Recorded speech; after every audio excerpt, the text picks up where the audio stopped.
Hi, my name is Danny with bcfishing.com. I'm going to walk you through the basics of using small dodgers while kokanee fishing.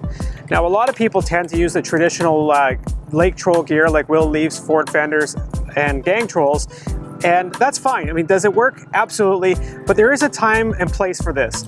In the spring period, these work excellent. However, when the water temperature starts to warm up, the fish tend to go further down into the water column, and that's when using dodgers will increase your hookup. Now, there's the two types of dodgers that I like to use. One is the Max Double D Dodger, as well as the Shasta Sling Blade Dodgers, and I'll explain to you the reason why I use these dodgers. First of all, the Max Double D comes in about close to 4.5 inches of size. And what's so great about these dodgers and why I swear by them is because it's got 5 holes on the top there. Now, each one of these holes, if you set it onto one of the far out holes, it's going to take this dodger further away from the boat. It kind of acts as like a side planer and gets it away from the boat, which is really great when you're fishing close to the surface. So if I'm fishing about 10 to 15 feet down, I'm going to go ahead, I'm going to set that on one of the far holes, and on the diagram of the dodger, it actually shows you which direction to use it. So it's really easy to use, but it does swing it further away from the boat. That way, when you're going through the fish get pushed around your boat and they land right up into your presentation, which is excellent. The other nice thing about the Double D Dodger is when I'm stacking it off the downrigger is that I'll run one dodger straight off the back and then I'll offset the next one just to give myself a little bit more room, and it avoids a lot of line twists. The other great thing about the Double D is that it does have a patented design to it, that it goes up and it stops and swings back down, which is really great. It kind of gives that same action when you do a big S-turn in your boat.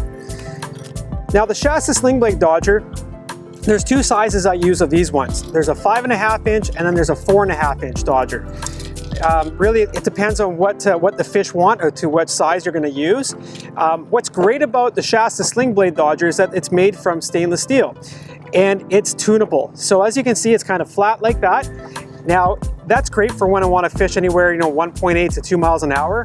But if I'm going about 0.8 to 1.2, I can actually tune this dodger as much as I want and tune it right back to really transfer the action I want over to my lure.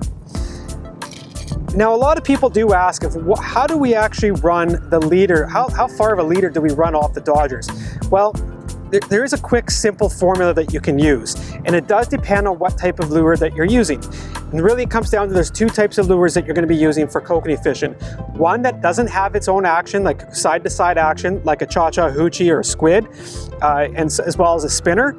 But maybe if you're using an apex lure or a small spoon, it has its own action. So you don't want to interrupt that action. So if you're using a dodger with a small hoochie, you're going to want to go in the springtime 2.5 to 3.5 times the length of the dodger. I always start off at 3.5 times the length of the dodger, so it's a little bit slower of a presentation when the water's cooler. But as the water warms up, you want to shorten that up.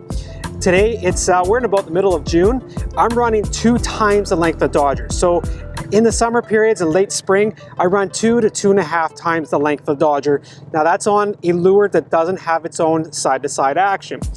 When it comes to wedding rings, really it does come down to personal preference. If the fish want a lot of action, you can run that same way, or you can even set it out further because it does have the spinner on it. Now, on the lures such as apexes or the small spoons, you're going to want to run it anywhere between 3.5 to 4.5 times out further back from the dodger, even sometimes up to 5 times the length of the dodger, because you don't want the action of the lure to be interrupted by the action of the dodger. Now, when it comes to color variation, it is a very good idea to have a variety of colors of dodgers on your boat. The reason why is because if you get into a different a day like this where it's a lot darker out, a lot of cloud cover, we're definitely going towards more of the colors that have more contrast. So the reds, we're using a little bit of a watermelon. On the brighter days, I'll tend to more go to the brighter colors like the UVs and the silvers. Really, you got to let the fish tell you what they want. If you get into situations where you're fishing with algae blooms, what you want to be doing is creating as much contrast and light reflection as you can, because the light, there's less penetration of light as you further you go down, as well as if there's an algae bloom there, it does actually stop the penetration of light going down. So having a variety of dodgers is an excellent idea to have on your boat. Now for more information like this, check out bcfishn.com, and if you want to check out these dodgers, go ahead and check out Shasta Tackle as well as Max Lures. Thanks a lot for checking out this video, and we'll see you out on the water.